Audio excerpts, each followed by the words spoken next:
Hello students. जैसे कि आप लोग जानते हैं कि आप जब प्रोजेक्ट्स कंप्लीट कर लेते हैं उसके बाद एक सबसे इम्पोर्टेंट जो टास्क है वो होता है कि उसकी रिपोर्ट बनाना। अब क्योंकि आप बीटेक में अभी पढ़ रहे हैं तो ये एक लर्निंग फेज है। यहाँ से जब आप लर्न करेंगे तो आगे जाके बहुत ही अच्छी लर्निंग्स के साथ फ्यूचर में जो स्किल्स आप एक्वायर करेंगे उसको यूज़ करके आप अच्छी रिपोर्ट्स बनाएंगे और हर जगह ये रिक्वायर्ड है। काम करना तो एक अपने आप में बहुत इम्पोर्टेंट एस्पेक्ट होता है। उसके अलावा आपने जो काम किया है उसको आप कैसे प्रेजेंट करते हैं वो बहुत इम्पोर्टेंट रहता है। तो बीटेक में जो आपका प्रोजेक्ट है ये एक बहुत ही इंटीग्रल पार्ट है और रिपोर्ट भी उसमें से एक है। अब रिपोर्ट होती क्या है इसके बारे में हम डिटेल में डिस्कस करते हैं और फिर मैं आपको एक डेमो भी दिखाऊंगा। तो अगर आप बड़े ध्यान से देखें इसको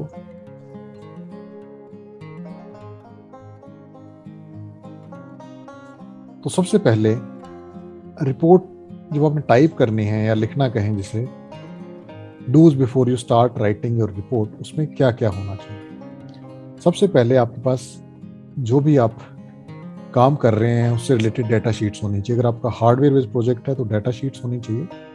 अगर सॉफ्टवेयर है तो उससे रिलेटेड लिटरेचर आपके पास होना चाहिए। उसके बाद क्योंकि मोस्टली प्रोजेक्ट जो होते हैं हार्डवेयर बेस्ड होते हैं तो आपके कंपोनेंट्स की आपके पास लिस्ट अवेलेबल होनी चाहिए और उसमें से जो जो कंपोनेंट है जो जेनरिक नहीं है, जो नॉर्मली यूज नहीं होते, उसकी आपकी डिस्क्रिप्शंस भी आपको रेडी रखनी है। वो आपको फाइल में इंक्लूड करनी चाहिए ताकि जो भी उस रिपोर्ट को फॉलो करे, आगे इस प्रोजेक्ट को यूज करना चाहे, उसको वहां से काफी इंफॉर्मेशन मिले। इसके अलावा जो भी आपने सर्किट्स बनाए हैं, नॉर्मली स्टूडेंट्स क्या करते हैं सर्किट्स को बड़ा लाइटली लेते हैं, बट सर्किट एक बहुत इंपॉर्टेंट पार्ट होता है आपके प्रोजेक्ट रिपोर्ट का। उसमें आपको क्या करना होता है कि जो भी प्रोजेक्ट है वो उसमें जो भी सर्किट्स हैं उसको एक अच्छे तरीके से आपने ड्रॉ करना होता है। उसके लिए अलग अलग सॉफ्टवेयर्स हैं, मैं आपके साथ बाद में शेयर करूंगा कि आपने कौन से सॉफ्टवेयर यूज करके सर्किट्स बनाने हैं। ब्लॉक डायग्राम्स जिसमें एक रफ साफ आइडिया बताएंगे कि आपका सर्किट काम कैसे करता है आपका प्रोजेक्ट, और डिटेल्स फिर ब्लॉक वाइज आप बताते जाएंगे। तो ये भी बहुत इंपॉर्टेंट है ब्लॉक डायग्राम्स में। उस पर्टिकुलर प्रोजेक्ट पे जिस पे आप काम कर रहे हैं उससे रिलेटेड आपको थ्योरी भी बहुत अच्छे से बतानी होती है ताकि जो भी उसको फॉलो करे उसको काफ़ी नॉलेज गेन हो। और एंड में जब आपने प्रोजेक्ट कंप्लीट कर लिया है तो रिजल्ट्स जो भी हैं उनकी पिक्चर्स के फॉर्म में दिखा सकते हैं या फिर जो भी रीडिंग्स आई हैं उनके फॉर्म में आप इसको प्रेजेंट कर सकते हैं। और रेफरेंसेस जहाँ से आपने मोटिवेशन लिया है और आपने उसके बारे में पढ़ना शुरू किया था, वो सारी चीज़ें आपने इसमें इंक्लूड करनी होती हैं। अब सबसे इंपॉर्टेंट है कि पर्पस क्या है, what is the purpose of writing a report.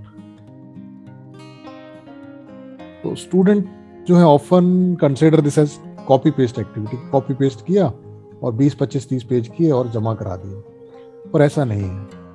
मैंने जैसे बताया आपको कि in your professional life after this you are going to make number of reports.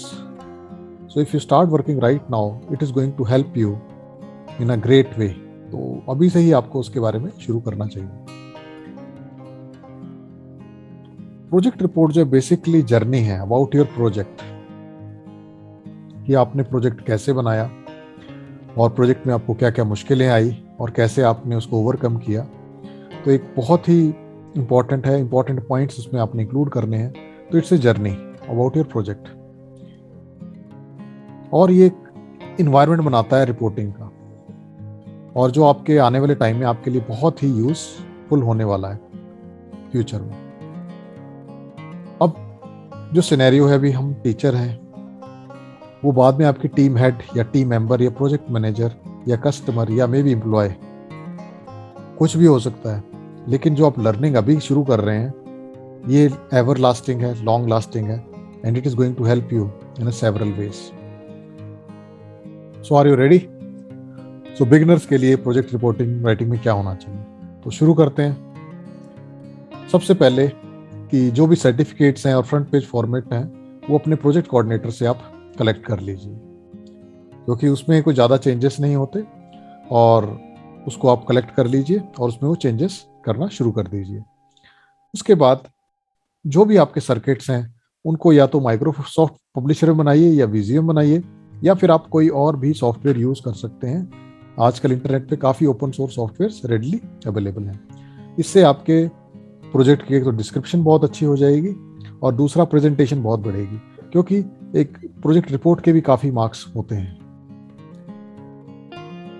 जितना भी आपके अंदर प्रोजेक्ट के पास जॉब्स हैं उसके अंदर आप उसको फ्लो चार्ट्स के में कन्वर्ट करिए।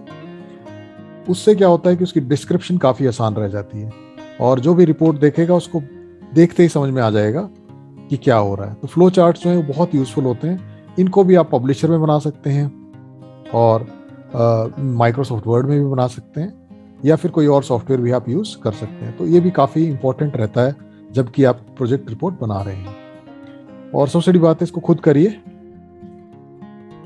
और कुछ और इम्पोर्टेंट पॉइंट है, आप कोई भी कंटेंट जो है कॉपी पेस्ट नहीं कर सकते। इसको प्लेजरिज्म कहते हैं और ये वाइडेड है, पनिशेबल एक्ट है। इससे आपकी एकेडमिक डिसऑनेस्टी मानी जाती है एक तरीके से। तो बेस्ट ये रहता है कि आप इसमें जो भी आपको कंटेंट मिला है उसको अपने वर्ड्स में लिखिए, और कहाँ से आपने उसको लिखा है उसको आप साइटेशन दीजिए स्क्वायर ब्रैकेट में, उसका नंबर डाल के, और वो एंड में वो रेफरेंसेस के फॉर्म में कलेक्शन हो जाता है। तो ये बहुत ज़रूरी एक्टिविटी है। स्टूडेंट्स इसको बहुत लाइटली लेते हैं, लेकिन ये बहुत इंपॉर्टेंट है। आजकल सॉफ्टवेयर आ चुके हैं, आप कहीं से भी कुछ कॉपी पेस्ट करते हैं इमीडिएटली वो बता देता है कि आपने यहाँ से ये कॉपी पेस्ट किया है। तो इसका भी आपने ध्यान रखना है कि कॉपी पेस्ट नहीं करना, उसको पढ़ के अपने वर्ड्स में लिखना है और उसका साइटेशन भी देना है आपने। जो रेफरेंस हैं वो या तो एपीए में होना चाहिए, या अपने कोऑर्डिनेटर से पूछ सकते हैं कि कौन से रेफरेंस फॉर्मेटिंग यूज़ करनी है। नॉर्मली इंजीनियरिंग में एपीए या फिर IEEE फॉर्मेटिंग जो है उसको हम यूज़ करते हैं, शिकागो स्टाइल भी जिसको हम कहते हैं। जितने भी फिगर आप उसमें यूज़ कर रहे हैं जो आपके नहीं हैं उनको साइटेशन करना बहुत ज़रूरी है। आप गूगल से उठा रहे हैं फिगर, लेकिन वो कहीं ना कहीं किसी ना किसी की कॉपीराइट मटेरियल हो सकता है। तो फ्यूचर में आपको प्रॉब्लम ना हो जाए, इसलिए बेटर यही रहता है कि उस फिगर को आप प्रॉपरली साइट करिए। और इसके बारे में मैं डिटेल में आपको बाद में बताऊंगा किसी और वीडियो में कि आपने फिगर्स के साथ क्या करना है विद एग्जांपल्स, जो मैंने अपने रिसर्च पेपर्स में यूज़ किया हुआ है। So let's start. सबसे पहले एक वर्ड डॉक्यूमेंट खोल लीजिए, ओपन ए वर्ड डॉक्यूमेंट, और उसमें मार्जिन सेटिंग्स कर लीजिए जैसे आपको कोऑर्डिनेटर ने बताया हुआ है। नॉर्मली ये होता है 1 inch on all sides and 1.3 inch on the bottom side. उसको आप सेटिंग में जाके सेटिंग कर सकते हैं, मार्जिन में जाके, माइक्रोसॉफ्ट ऑफिस में अवेलेबल होता है। सेकेंड थिंग इज, जो भी आपकी मेन हेडिंग रहेंगी वो 16 फॉन्ट में रहेगी, और टाइम्स न्यू रोमन आपका जो फॉन्ट है आप यूज करेंगे उसका साइज जो है 16 रहेगा, फॉन्ट साइज। तो उसको आप पहले ही सेट कर लीजिए। जो सब हेडिंग्स हैं या तो वो 14 रहेंगी, और जो नॉर्मल टेक्स्ट होता है वो आपका होता है 12, और सबका फॉन्ट टाइम्स न्यू रोमन ही रहता है, कोई और फॉन्ट आप यूज नहीं करेंगे। जो लाइन स्पेसिंग है बिटवीन 2 लाइंस दैट इज 1.5, वो भी सेटिंग से हो जाता है। And don't forget to add page number at the bottom. अब एक एडवाइस मैं आपको देता हूं कि जो भी आपके चैप्टर्स हैं उनको अलग अलग फॉर्मेट में बनाइए, फाइल्स बनाइए, और इन द एंड पीडीएफ बनाइए, और पीडीएफ को पीडीएफ कंबाइनर से आप कंबाइन कर सकते हैं। ये तो नॉर्मली होता क्या है कि आप एक जगह एंटर मारते हैं, उसकी वजह से आपकी थीसिस एंड तक हिल जाती है। तो ये आपको बड़ा ध्यान देकर इसके बारे में फॉलो करना है। द पेज नंबर जो होते हैं शुरू में चैप्टर 1 से पहले के, उनको आप रोमन न्यूमरल्स में 1-2 के फॉर्म में लिखते हैं, और जो बाकी हैं चैप्टर्स उनकी जो नंबरिंग है वो 1-2-3 के फॉर्म में लिखते हैं। तो ये आपने ध्यान देना है। अब प्रोजेक्ट रिपोर्ट में क्या क्या होता है, ये तो होगी प्रोजेक्ट रिपोर्ट का ओवरऑल कि क्या नहीं होना चाहिए, कैसे होना चाहिए। अब प्रोजेक्ट रिपोर्ट में क्या क्या होता है। प्रोजेक्ट रिपोर्ट में चैप्टर 1 जो होता है बड़ा इंपॉर्टेंट होता है। इसमें आपको बताना होता है कि आपने ये प्रोजेक्ट क्यों सिलेक्ट किया, और क्या मोटिवेशन थी, और आपको इस प्रोजेक्ट के बारे में क्या अच्छा लगा। तो जाहिर है इसमें कुछ हिस्ट्री आनी चाहिए, और करंट लिटरेचर या जो भी लिटरेचर आपने फॉलो किया है, मैगजीन में भी, वेबसाइट, आर्टिकल, कुछ भी हो सकता है ये, तो उन सब के बारे में आपने डिस्क्राइब करना है। और कम से कम 3-4 पेजेस इसके ऊपर आ जाते हैं। और फर्स्ट चैप्टर में ही आप अगले पूरे प्रोजेक्ट रिपोर्ट के बारे में डिस्क्रिप्शन भी बताते हैं कि चैप्टर 2 में क्या है, चैप्टर 3 में क्या है, 4 में क्या है और 5 में क्या है। जो चैप्टर 2 है उसमें literature related to the project, कि कौन कौन से रिसर्च पेपर आपने पढ़े, कौन कौन से पेटेंट्स आपने पढ़े, उनके बारे में आप बताते हैं। और वहीं से ही आप मेन जो बेस पेपर है वो भी निकाल कर लेकर आते हैं कि ये आपका बेस पेपर रहेगा, इसी के रिलेटेड आपने काम किया है। जो चैप्टर 3 है उसमें प्रोजेक्ट की मेथोडोलॉजी होती है कि आपके प्रोजेक्ट का ब्लॉक डायग्राम क्या है, उसमें कौन कौन से सर्किट्स हैं, और फिर एल्गोरिथम्स कौन कौन से यूज हुए हैं आपके, और कंप्लीट मेथोडोलॉजी, फ्लो चार्ट्स, और जितना भी आप प्रोजेक्ट के बारे में जानते हैं वो सब कुछ इसके अंदर इंक्लूड होता है चैप्टर नंबर 3 में। चैप्टर नंबर 4 में आपने कैसे इंप्लीमेंट किया है, कौन कौन से आपने कंपोनेंट्स यूज किए हैं, और आपके रिजल्ट्स क्या आए हैं, ये सब कुछ इसमें आएगा आपका। और चैप्टर 5 जो है कंक्लूजन, कि जो आपने काम किया है इसमें क्या क्या आपको मुश्किलात आई और कैसे कैसे आपने उसको ओवरकम किया, और कंक्लूजन कि इसमें और क्या क्या इंप्रूवमेंट्स हो सकती हैं। तो ये एक ओवरव्यू हो गया प्रोजेक्ट रिपोर्ट के इनसाइड। अब इसमें अगर आप कुछ और ऐड करना चाहते हैं तो हो सकता है एक आध चैप्टर आपका और बढ़ जाए, पर नॉर्मली जो बीटेक प्रोजेक्ट रिपोर्ट है वो इतने ही सफिशिएंट होती हैं। आप नंबर ऑफ पेजेस स्टूडेंट्स पूछते हैं तो आप देख लीजिए, चैप्टर नंबर 1 जो है वो 3-4 पेजेस का होता है, चैप्टर नंबर 2 कम से कम 6-7 पेज का होगा, और चैप्टर नंबर 3 भी 6-7 पेज का है। इम्प्लीमेंटेशन एंड रिजल्ट्स ये 5-6 पेजेस का, कंक्लूजन 2 पेज का। तो ओवरऑल आपकी जो प्रोजेक्ट रिपोर्ट चैप्टर्स वाइज जो है वो 35 पेजेस हो गए। फ्रंट पेजेस आपके 5 और 6 होते हैं 40, और रेफरेंसेस के 2-3 लगा लीजिए, तो 45 पेजेस तक की आपकी रिपोर्ट बनती है। इससे छोटी भी हो सकती है, कोई हार्ड एंड फास्ट रूल नहीं है।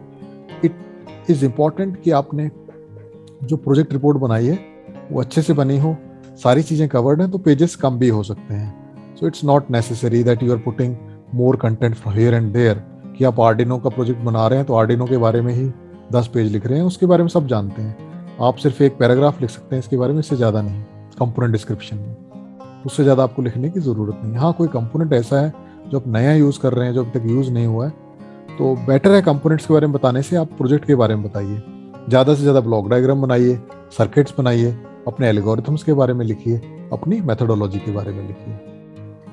और इन द एंड जब सब कुछ हो जाए तो रेफरेंसेस बहुत ज़रूरी है, और अपेंडिक्स, उसमें आप कंपोनेंट्स के बारे में लिख सकते हैं, और आपने जो कोड यूज़ किया है वो इसमें डाल सकते हैं। अगर आप चाहते हैं कि वो कोड को यूज़ करे, इसको इम्प्रूव करे, उसको भी आप इसमें डाल सकते हैं। हाँ, अगर आप कोड कहीं और से यूज़ कर रहे हैं तो भी इसमें लिख सकते हैं, और उसका साइटेशन आपको देना बहुत ज़रूरी है कि आपने कोड कहाँ से यूज़ किया है। अगर आपका अपना कोड है then it's up to you, आप लिखना चाहते हैं या नहीं लिखना चाहें। रेफरेंसेस कैसे लिखने हैं अब सबसे बड़ी इंपॉर्टेंट है। तो जर्नल होता है, उसकी रेफरेंसिंग कुछ इस तरीके से होती है कि पहले ऑथर्स का नाम, उसके बाद इन्वर्टेड कॉमास के अंदर जो आर्टिकल है उसका नाम, जर्नल का नाम, और कौन सा वॉल्यूम है, ये सब लिखना है। इसी प्रकार से आप बुक यूज कर रहे हैं तो बुक को इस तरीके से आप लिख सकते हैं, और कॉन्फ्रेंसेस इस तरीके से, देन पेटेंट्स, और इसके अलावा वेबसाइट्स भी होती हैं। तो नॉर्मली स्टूडेंट्स क्या करते हैं, गूगल लिख देते हैं, गूगल या वेबसाइट का नाम आप डायरेक्टली वो लिंक लिखिए जहाँ से आपने कंटेंट यूज किया है और किस तारीख को आपने असेस किया, ये सब कुछ आप लिख सकते हैं। हाँ, रेफरेंसिंग थोड़ी सी मुश्किल लगे तो एक बहुत आसान तरीका है, आपको क्या करना है, गूगल स्कॉलर खोलिए, scholar.google.com, वहाँ पे आप जो भी आर्टिकल है जिसको आप रेफर करना चाहते हैं यहाँ पे टाइप कर दीजिए। जैसे ये यहाँ पे है, ये यहाँ पे टाइप कर दिया आपने, और उसके बाद आप साइट पे क्लिक करिए, यहाँ पे क्लिक ऑन साइट। तो जब साइट पे क्लिक करेंगे तो आप क्या देखेंगे, ये इस तरीके का पॉपअप हो जाएगा, और यहाँ से आप ये शिकागो स्टाइल कॉपी कर सकते हैं या हार्वर्ड कर सकते हैं, ठीक है, ये दोनों स्टाइल, या एपीए, ये अपने प्रोजेक्ट कोऑर्डिनेटर से क्लियर कर लीजिए कि आपने कौन सा स्टाइल यूज़ करना है, डायरेक्टली आप यूज़ कर सकते हैं। इसके अलावा आप मेंडले रेफरेंस मैनेजर को यूज़ कर सकते हैं, और इसके बारे में काफ़ी वीडियोज़ हैं और मैं भी ऐड करूँगा अभी आने वाले टाइम में, ताकि आपको ये अच्छे से समझ में आए। अदरवाइज इट्स फाइन कि आप गूगल स्कॉलर में से डायरेक्टली कॉपी पेस्ट कर सकते हैं। तो आई होप इसमें आपको कोई दिक्कत नहीं होगी। तो अभी तक जो भी हमने डिस्कस किया उसको आप अच्छे से इम्प्लीमेंट करें तो आपकी रिपोर्ट काफ़ी अच्छी बनेगी। अब मैं मूव करता हूँ प्रैक्टिकल डेमो की तरफ।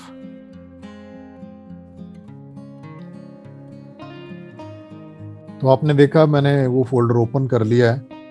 अब इसमें जो है ये सबसे पहले मैं आपको फ्रंट पेजेस शेयर करके दिखाता हूँ तो आपको दिख रहा होगा।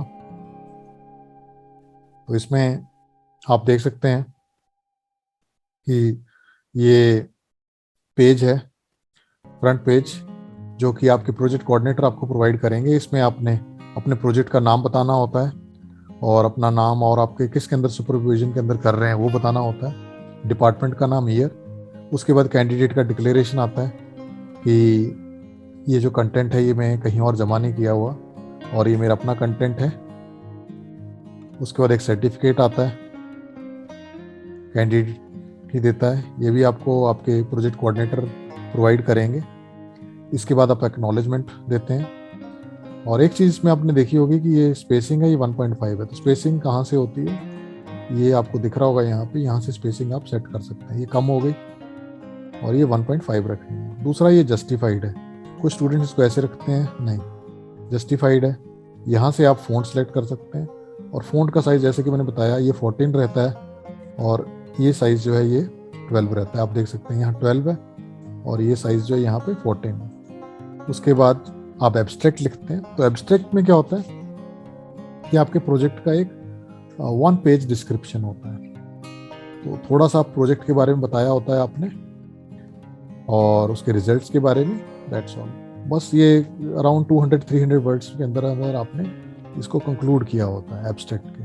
उसके बाद कंटेंट्स हैं, कंटेंट्स में आप बताते हैं कि कौन से पेज पे क्या है। तो वो इस तरीके से होता है कि चैप्टर का नाम, उसके बाद सब हेडिंग्स 1.1, 1.2, 1.3।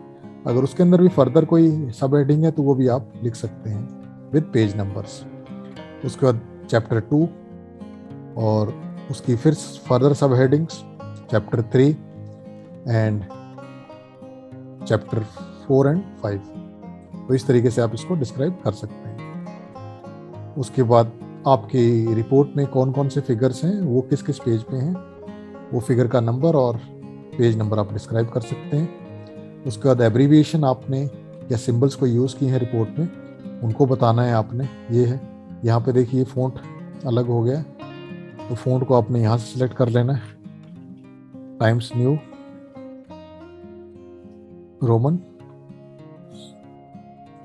और प्लेजरिज्म सर्टिफिकेट, ये बीटेक 3rd ईयर तक ज़रूरत नहीं है, लेकिन फाइनल ईयर में ज़रूरत रहती है, जो आपको गाइड प्रोवाइड करते हैं सॉफ्टवेयर पे चेक करके। और इस तरीके से आपका ये प्रोजेक्ट का जो फ्रंट पेजेस हैं ये ख़त्म होते हैं। उसके बाद आपका जो नेक्स्ट आता है मेन मेजर प्रोजेक्ट रिपोर्ट। तो ये भी एक जस्ट ओवरव्यू है। इसमें अब देखिए बात है, ये अभी ये रॉ रिपोर्ट है, आप देख रहे हैं कि कंडेंस्ड फॉर्म में टेक्स्ट है। तो सबसे पहले तो इसको यहाँ से जाके जस्टिफाई करना होता है, कंट्रोल जे से भी कर सकते हैं आप। और उसके बाद स्पेसिंग में आपने 1.5 करनी होती है। उसके बाद हेडिंग्स को अंडरलाइन करने की ज़रूरत नहीं होती, यहाँ पे ये ऐसे ही रहेगा। और ये भी यहाँ पे ये सेमी कॉलन की ज़रूरत नहीं है, तो इस तरीके से आप लिख सकते हैं। ये भी अंडरलाइन की ज़रूरत नहीं है और ये सब हेडिंग नहीं रहेगी। और ये 14 है और नीचे वाला जो रनिंग टेक्स्ट है वो आपका 12 है। और पेज नंबर आप देख रहे हैं बॉटम में 1 है। और इस तरीके से आप इसको कर सकते हैं। और इसमें आप देख रहे हैं कि किस तरीके से एक क्रोनोलॉजी बनी हुई है। तो ये थोड़ी सी हिस्ट्री है उससे रिलेटेड। कोविड से रिलेटेड था तो कोई ज़्यादा लिटरेचर अवेलेबल नहीं था। चैप्टर नंबर 3 है जिसमें इन्होंने बताया हुआ है कि कैसे कैसे प्रोजेक्ट पे काम करना है। ये ब्लॉक डायग्राम्स आ गए आपके, ये कंपोनेंट आपने जो यूज़ किए हुए हैं। और ये देखिए यहाँ पे आप देख रहे होंगे ये स्क्वायर ब्रैकेट में ये रेफरेंसेस है कि इन्होंने कहाँ से ये डायग्राम्स उठाए हुए हैं। उसके बाद ये बोर्ड के बारे में बताया हुआ है और उसका डिस्क्रिप्शन है, थोड़ा सा, ज़्यादा नहीं है। ये वर्किंग एंड सर्किट डायग्राम आ गया आपका। ये देखिए ये सर्किट डायग्राम बनाया हुआ है इन्होंने अपना, और कोडिंग है।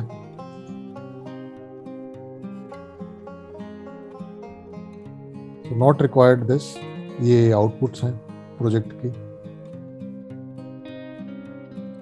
Future scope of the project, और ये रेफरेंसेस हैं। तो रेफरेंसेस इनके क्योंकि ऑनलाइन थे सारे, तो इन्होंने वेबसाइट्स ही दी हुई हैं। बाकी अगर आपके रिसर्च पेपर और जर्नल्स हैं, ये रॉ रिपोर्ट दिखा रहा था मैं आपको, अब ये फाइनल रिपोर्ट नहीं थी, सिर्फ आपको डिस्क्रिप्शन देने के लिए।